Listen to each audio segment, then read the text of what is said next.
કુતિયાણામાં ફસાયેલા લોકોનું પણ રેસ્ક્યુ કરવામાં આવ્યું છે। મામલતદારની ટીમ અહીં એકઠી થઈ હતી અને મામલતદારની ટીમે ફસાયેલા લોકોનું રેસ્ક્યુ કર્યું છે। ભાદર નદીના પૂરથી અનેક વિસ્તાર જે છે તે પાણીમાં જોવા મળી રહ્યા છે। કુતિયાણા શહેરના મોટાભાગના વિસ્તાર હાલ પાણીમાં ગરકાવ જોવા મળી રહ્યા છે। કુતિયાણાના શહેરમાં મામલતદારની ટીમ દ્વારા અહીં રેસ્ક્યુ કરવામાં આવ્યું છે।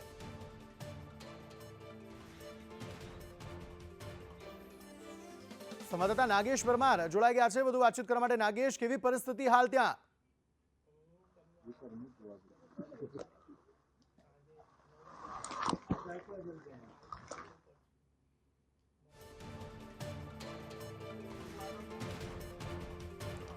जी नागेश,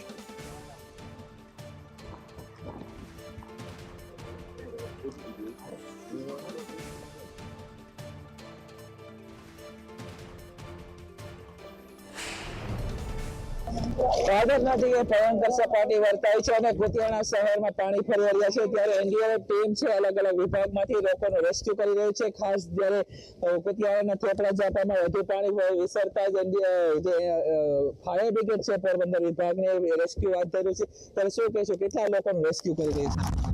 4 જણાને અહીંથી થેપડા ઝાપેથી રેસ્ક્યુ કર્યું અને રાત્રે 9 જણાનું રોગડા ગામેથી રેસ્ક્યુ કર્યું। સતત કર્મચારીઓ અને અધિકારીઓ રાતના 3 વાગ્યા સુધી અમે સાથે હતા અને સતત લોકોને એકબીજાને ફોનથી ભાવતાલ પૂછતા હતા અને કોઈને જાનહાની નથી થઈ એટલું માલિકની મહેરબાની કહેવાય।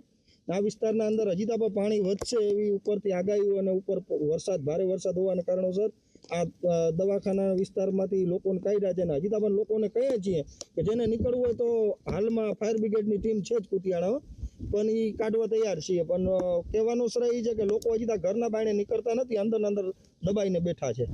સતત પાણીનો સ્તર વધી રહ્યો છે અને પોરબંદર જે ફાયર બ્રિગેડ છે એ સતત લોકોને બહાર આવી છે અને રેસ્ક્યુ છે એ રેસ્ક્યુ ટીમ અત્યારે દરેક જગ્યાએ જ્યાં લોકો ફસાયા છે એ લોકોને ખાસ કરી છે। હું તમને દ્રશ્ય બતાવવા કે અત્યારે લોકોને લઈ જઈ રહ્યા છે, કારણ કે કમરડૂબ ગળાડૂબ પાણીની અંદરથી રેસ્ક્યુ વિભાગ છે પોતપોતાનું રેસ્ક્યુ કરી રહી છે અને અનેક લોકો હજુ પણ ફસાયા છે, તેમને તાત્કાલિક ધોરણે રેસ્ક્યુ કરવામાં આવશે। ત્યારે સ્થાનિક છે વહીવટી તંત્ર ખૂબ એક્ટિવ જોવા મળી રહ્યું છે અને પાણીનું સ્તર સતત વધી રહ્યું છે, જેના હિસાબે તમામ વિસ્તારો છે એને એલર્ટ જાહેર કરી દેવામાં છે। કેમેરા પર્સન મોડેદર સાથે નાગેશ પરમાર, સંદેશ ન્યૂઝ, કુતિયાણા। કુતિયાણા શહેરમાં ભાદર નદી ભયંકર રીતે વહી રહી છે। ત્યારે ભાદર નદીએ રોધવા સ્વરૂપ ધારણ છે। કુતિયાણા શહેરની અંદર અત્યારે ફાયર બ્રિગેડ દ્વારા રેસ્ક્યુ કરવામાં આવે છે, મામલતદાર ટીમ દ્વારા રેસ્ક્યુ કરવામાં આવે છે। ત્યારે અમુક વિસ્તારોમાં પહોંચી શકે તેવી પરિસ્થિતિ નથી। ત્યારે સંદેશ ન્યૂઝ ત્યાં પહોંચ્યું છે, ત્યારે સ્થાનિકો સાથે ચર્ચા કરશો। શું થઈ જશે, શું પરિસ્થિતિઓ છે? પરિસ્થિતિ એવી છે કે અમારે કાલ 2 દિવસ થયા છે ને અમારે પાણીની પૂર એટલું આવી ગયું છે કે અમારે કોઈ ઘરની બારોબાર નીકળી પણ નથી શકતા અને ઘરમાં અત્યારે ખાવા પીવાની વસ્તુ કે કોઈ દૂધ શાક કે છોકરા જે નાના છે એના માટે દૂધ પણ નથી મળતું। અમારે એક માથોડાની માથે બારોબાર પાણી છે। આ તો અમારો વિસ્તાર હજી એટલો છે કે જ્યાં અમને કમર સુધી પાણી થાય છે, પણ બારોબાર જરીક પણ જાય ઘરની તો ત્યાં એક માથોડાની માથે પાણી છે અને અમારા વિસ્તારની અંદર અત્યાર સુધીમાં કોઈ આવ્યું જ નથી। આમાં કોઈ મામલતદાર કે કોઈ પણ એક પણ જવાબદાર લેવા કે આવ્યા નથી કે ભાઈ તમને કેવી પરિસ્થિતિ છે, તમારી શું હાલ છે, એવું ક્યાંય પણ કોઈ પૂછવા આવતું નથી। અત્યારે અમને જે આ સંદેશ ન્યૂઝ વાળા છે એ પણ એની જાનની જોખમ ઉપર થઈને અહીંયા આવ્યા છે। અત્યાર સુધીમાં અમને એમ લાગ્યું કે કોઈ આવતું નથી, પણ આ પહેલી વખત જ જે બનાવ બન્યો કે જેમાં અમને સંદેશ ન્યૂઝ તરફથી એનો ખૂબ ખૂબ આભાર માનીએ કે જે અમારા હાલચાલ પૂછવા તો આવ્યા। સંદેશ ન્યૂઝ ગ્રાઉન્ડ ઝીરો પર બેન, શું ઘરની પરિસ્થિતિઓ શું છે? ઘરમાં અમારે પાણી અંદર ગરી ગયા છે। પાણી એટલું હતું કે અમારે બધો સામાન બગડી ગયો છે અને પાછું ઘઉં ને અનાજ એ બધું બગડી ગયું છે અને અમારે શાકભાજી દૂધ એવું કઈ ઘરમાં છે નહીં, એ બધું કોઈ આપવા આવ્યું નથી। ને આ લોકો દર વખતે એમ કરે, જ્યારે પણ સેલ આવે તો અમને કઈ જાણ ના હોય ને સેલ આવી જાય પછી અમને ખબર ના હોય કે સેલ આવી ગઈ, પછી અમને ખબર પડે। દર વર્ષે આ જ પરિસ્થિતિ છે। આ વખતે ભયંકર ભાદર નદીએ પાણીનો રૌદ્ર સ્વરૂપ લીધો છે। શહેરના વિસ્તારો કરીએ, ચુનાડી વાસ હોય, રબાડી કેરા હોય, થેપડા ચાપા હોય, કોરડા ચાપા, આ તમામ વિસ્તારો અર્જુન મોઢવાડિયા અમારી સાથે ફોન લાઈન પર જોડાયા છે। અર્જુનભાઈ, સ્વાગત છે આપનું। અર્જુનભાઈ, શું કહેશો, કયા પ્રકારની પરિસ્થિતિ હાલ છે અને તંત્ર એ તમામ જે ફસાયેલા લોકો છે તેમને બહાર કાઢવા માટે કયા પ્રકારના પ્રયત્ન કરી રહ્યું છે? કાલ સુધી તો પોરબંદર શહેરને લાગે વળગે ત્યાં સુધી પોરબંદર શહેરમાં અસર ઓછી હતી, પરંતુ ગ્રામ્ય વિસ્તારમાં જે ઉપરવાસના ડેમોની અંદર ઓવરફ્લો થયો અને ઉપરવાસ ભારે વરસાદ હતો એને કારણે વર્તુ ડેમનો જે હેઠવાસનો જે વિસ્તાર છે, ખાસ કરીને ગ્રામ્ય વિસ્તાર છે એક જામરાવલ સુધીનો, એમાં ભારે પૂર હતું. એટલે અસામાન્ય કહી શકાય એટલું પૂર હતું.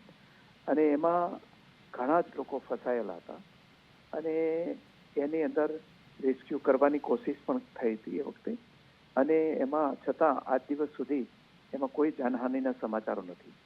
પરંતુ ભારે વરસાદને કારણે થોડું નુકસાન જરૂર થયું છે.